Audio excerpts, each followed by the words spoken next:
Good morning. I'm going to talk about micromarkets today. Come across some disturbing meetings and discussions with blind operators about their micromarkets, and the last one was a meeting with operators who had micromarkets. None of them were happy with their service. In fact, it turned into a bit of a complaint gossip session almost. Where everybody was going around the table discussing their kiosk providers and the service they provided. And I'm thinking as it's going around the table, it's going to get to me sooner or later.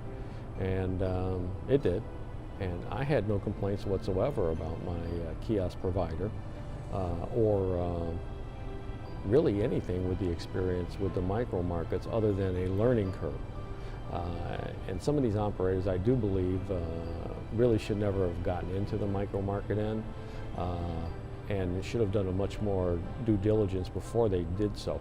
Now I'm going to take you back, I have a micro-market back there, and I'm going to take you on a little tour of what I have.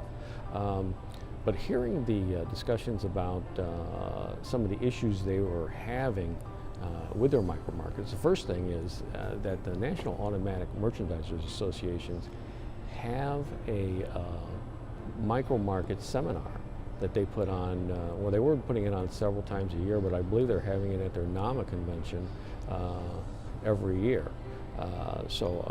If tremendous insight, cut through a lot of the research, and was very supplemental, even after I did not know it existed, and then I did a lot of research on my own, and then found out that they had this seminar, and I went immediately and took it.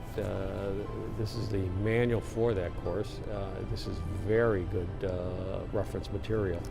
So if you're an SLA or you're a blind vendor and you are thinking about getting into the micro market arena, you definitely need to take that course before you delve in.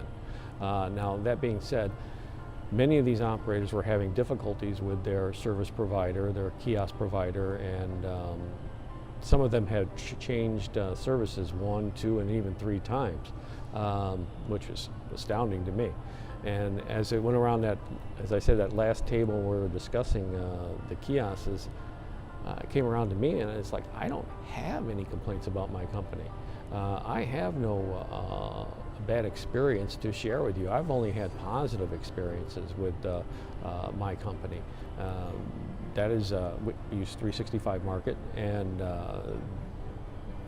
they've been from the get-go one of the shining lights in this experience. We had, again, we're going to show you this market back here, but we had a terrible time with the install and setup and that, and it's one of those issues where everything went wrong at the wrong time.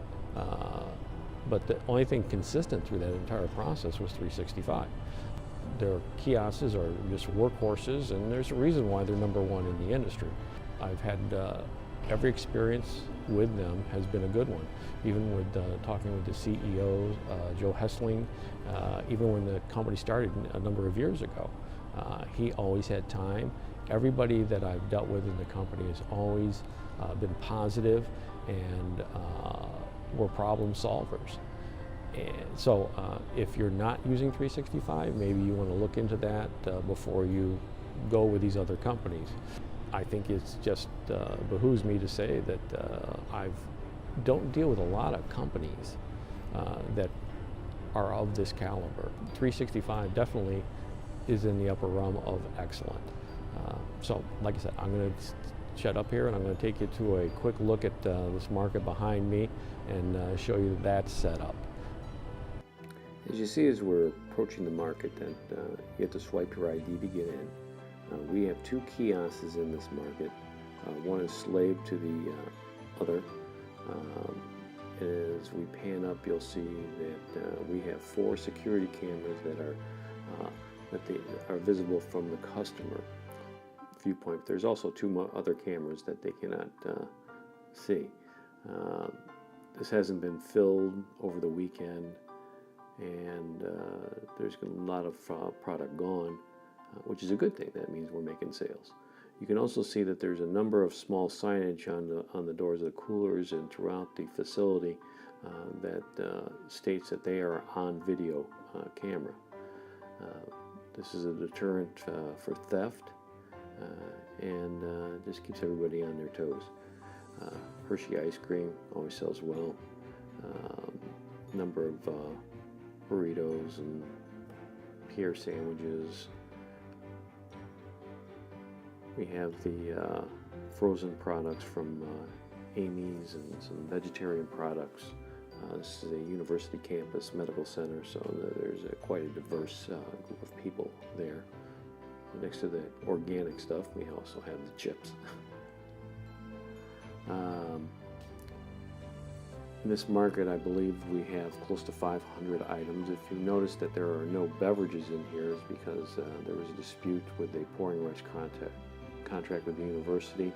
And so we moved all the beverages out of the market into beverage vending machines outside of the market.